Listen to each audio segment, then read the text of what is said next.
नमस्ते, मेरा नाम अनिल शारदा है और आप दी जर्नलिस्ट अड्डा देख रहे हैं। बिहार चुनाव 2020 को ध्यान में रखते हुए हम बिहार के राजनीतिक पार्टियों के बारे में बता रहे हैं कि वह पार्टी कैसे अस्तित्व में आई, उसके प्रमुख चेहरे कौन हैं और साथ ही साथ बताते हैं कि अभी के चुनाव को देखते हुए उस पार्टी का प्रभाव क्या हो सकता है। पिछली दफ़ा हमने आपको बिहार में एनडीए की सहयोगी पार्टी लोक जनशक्ति पार्टी के बारे में बताया था और आज के इस वीडियो में हम आपको बताएंगे बिहार में अभी की सत्ताधारी पार्टी जनता दल यूनाइटेड के बारे में। जनता दल यूनाइटेड बिहार की राजनीतिक पार्टी है, लेकिन इस पार्टी की राजनीति जो पकड़ है, राजनीतिक पकड़ है, वो उत्तर पूर्वी राज्य अरुणाचल प्रदेश में भी फैली हुई है।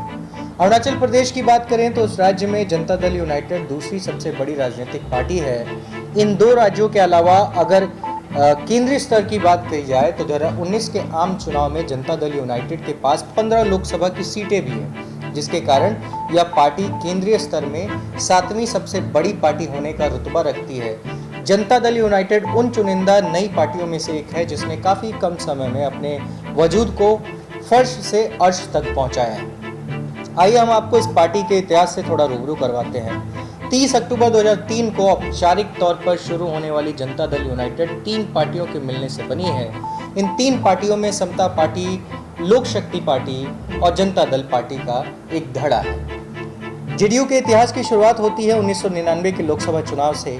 जनता दल उस समय एनडीए और यूपीए से अलग एक तीसरे राजनीतिक ध्रुव का निर्माण करती है, लेकिन इसी लोकसभा चुनाव के समय जनता दल का एक धड़ा, जिसका नेतृत्व कर्नाटक के तत्कालीन चीफ मिनिस्टर जे.एच. पटेल करते थे, वह जनता दल से अलग होकर एनडीए का समर्थन करने के लिए निकल जाते हैं। अब वास्तविक जनता दल में इसके बाद एक और विखंडन होता है और इस बार जनता दल का बाकी हिस्सा 2 खेमों में बढ़ जाता है। पहला खेमा होता है जनता दल सेकुलर, जिसका नेतृत्व एच.डी. देवेगौड़ा कर रहे थे और उनका मानना था कि वह केंद्रीय पार्टियों को मात्र एक समर्थन देने का मोहरा नहीं बनेंगे और उनसे समुचित दूरी रखते हुए राज्यों के स्तर में काम करेंगे। हमने आपको बताया था कि जेडीयू में 2 विखंडन होते हैं और हमने आपको यह भी बताया कि जनता दल सेकुलर पार्टी का भी गठन होता है और बाकी की पार्टी का शेष हिस्सा जनता दल यूनाइटेड के रूप में बचता है और इसके अध्यक्ष होते हैं शरद यादव। जनता दल यूनाइटेड या जेडीयू आज जिस स्वरूप में सामने है वह 2003 में तत्कालीन समता पार्टी और जनता दल यूनाइटेड के विलय के बाद अस्तित्व में आया था। तब समता पार्टी के अध्यक्ष जॉर्ज फर्नांडिस और जनता दल यूनाइटेड के अध्यक्ष शरद यादव थे और उन्हीं के साथ शामिल होते हैं नीतीश कुमार। इसके बाद 2003 में जनता दल यूनाइटेड बीजेपी के साथ गठबंधन करती है और उसका सीधा सामना होता है बिहार में राष्ट्रीय जनता दल और यूपीए के गठबंधन से, लेकिन चुनाव हार जाते हैं। 2005 में बिहार के विधानसभा चुनाव होते हैं और जनता दल यूनाइटेड और बीजेपी मिलकर अपनी सरकार स्थापित करते हैं। बतौर मुख्यमंत्री नीतीश कुमार का चेहरा सबसे आगे किया जाता है, क्योंकि उन्होंने ताबड़तोड़ चुनावी रैलियों को करके आरजेडी के काल के जंगल राज को पूरी तरीके से गायब कर दिया था, चुनाव जीत लिया था। बिहार की जनता में नीतीश कुमार की छवि सा बेदाग उस समय कोई नहीं था और यही उनकी लोकप्रियता का कारण भी था, जिसकी वजह से उनका विश्वास जनता के बीच स्थापित हो पाया और बिहार की जनता ने उन्हें सत्ता के सिंहासन पर बैठा दिया। बिहार में उनकी इसी साफ और बेदाग छवि को देखते हुए उन्हें सुशासन बाबू का नाम भी दिया गया। लेकिन बिहार में अभी सियासी सरगर्मियां दोबारा बढ़ने को थीं और राजनीतिक समीकरण कुछ इस प्रकार बदलने वाले थे कि पासा दो तरफा पलट जाता। बिहार में अगला विधानसभा चुनाव होता है और दूसरी बार भी मुख्यमंत्री के तौर पर नीतीश कुमार ही चुनकर आते हैं। नीतीश कुमार का व्यक्तित्व और बिहार चुनाव में उनकी लोकप्रियता को देखते हुए कयास ऐसे भी लगाए जा रहे थे कि नीतीश कुमार अगले आम चुनाव में एनडीए की तरफ से उनका चेहरा भी हो सकते हैं। लेकिन नीतीश कुमार के प्रधानमंत्री वाले सपने को ग्रहण तब लग जाता है जब गुजरात से एक नेता निकलता है और 2013 में भारतीय जनता पार्टी की तरफ से नरेंद्र मोदी को कैंपेन कमेटी का अध्यक्ष बना दिया जाता है, जिसका नीतीश कुमार खुले तौर पर विरोध करते हैं।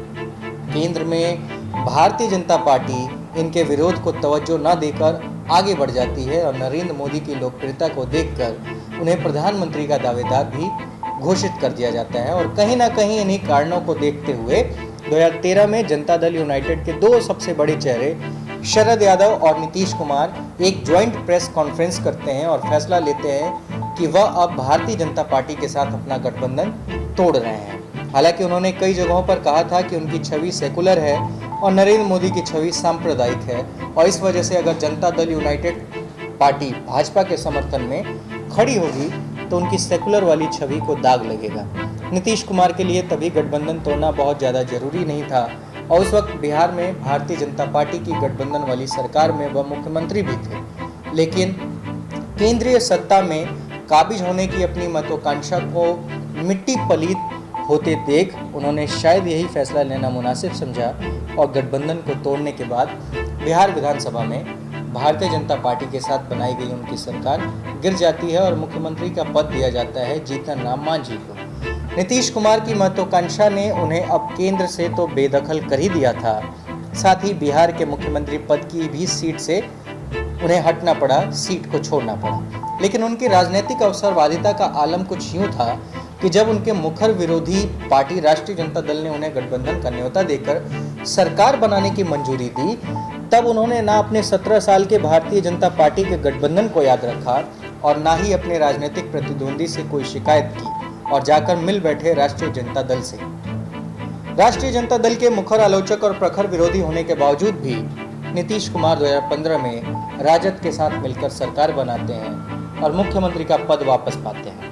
नीतीश कुमार के इस फैसले पर एनडीए का खेमा भी खुश नहीं था और उनके अलग अलग दलों के साथ गठजोड़ करने की बात की आलोचना भी करता रहा, लेकिन राष्ट्रीय जनता दल के साथ मुख्यमंत्री बने 20 महीने ही बीते थे कि नीतीश कुमार ने दोबारा अपने गठबंधन दल को बदलने का सोचा और अपनी अंतरात्मा की आवाज की पुकार का हवाला देते हुए राष्ट्रीय जनता दल को छोड़कर दोबारा एनडीए में शामिल हो गए और फिर से मुख्यमंत्री बन गए।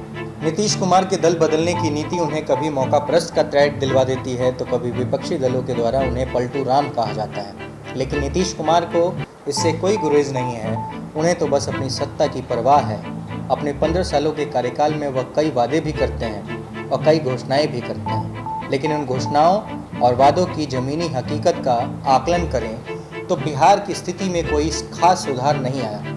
सबसे पहले बात करते हैं नीतीश कुमार के उस फैसले को लेकर जिसकी आलोचना सुशासन बाबू आज तक झेलते हैं। आपको शायद पता होगा कि 2015 में एक चुनावी सभा के दौरान जब महिलाओं ने मांग किया कि शराब पर पाबंदी लग जाए, तब नीतीश कुमार एक राष्ट्रीय फरमान भी देते हैं कि हम शराबबंदी कर देंगे।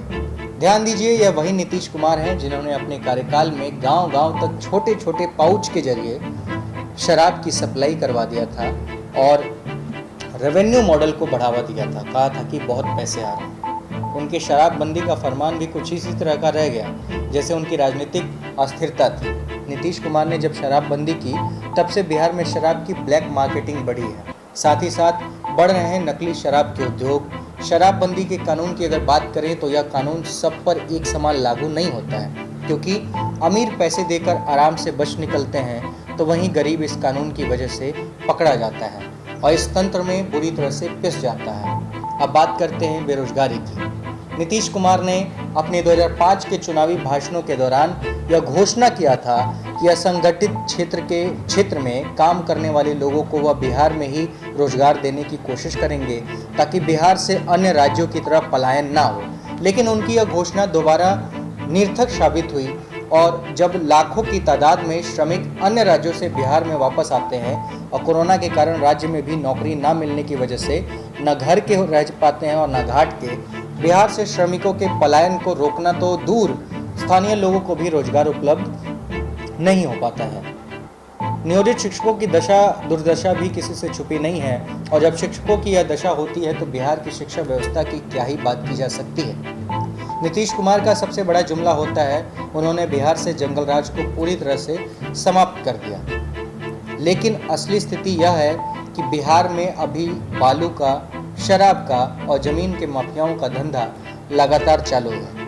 कानून और भी जगहों से तोड़े जाते हैं, पर इसकी बात अगले वीडियो में होगी। इस बार भी 15 अगस्त को गांधी मैदान में स्वतंत्रता दिवस के समारोह को नीतीश कुमार ने अपने चुनावी भाषण समारोह में तब्दील कर दिया और वहां से उन्होंने कहा कि कई सारे लोक लुभावने उन्होंने वादे भी किए लोगों से, लेकिन जनता को एहसास है कि नीतीश कुमार की घोषणा और उनके असल कामों के बीच का फासला क्या है। और इसी बात को ध्यान में रखते हुए बिहार की जनता नीतीश कुमार को बिहार की सत्ता इस बार इतनी आसानी से तो नहीं सौंपने वाली है। फिलहाल आने वाला अब चुनाव तय करेगा कि एक बार फिर से एनडीए की सरकार आती है या फिर इस बार महागठबंधन अपने 15 साल के सूखे को भर पाता है। इस वीडियो में सिर्फ इतना ही। मेरा नाम अनिल शारदा है। आप दी जर्नलिस्ट अड्डा देख रहे थे। दी जर्नलिस्ट अड्डा के लिए स्क्रिप्ट ऋषभ ने लिखा है और वीडियो की एडिटिंग अभिषेक ने की है। अगर आपको यह वीडियो पसंद आए तो वीडियो को लाइक करें, शेयर करें और हमारे चैनल को सब्सक्राइब जरूर करें, क्योंकि आपका साथ हमें बहुत ज़रूरत है। बहुत बहुत धन्यवाद।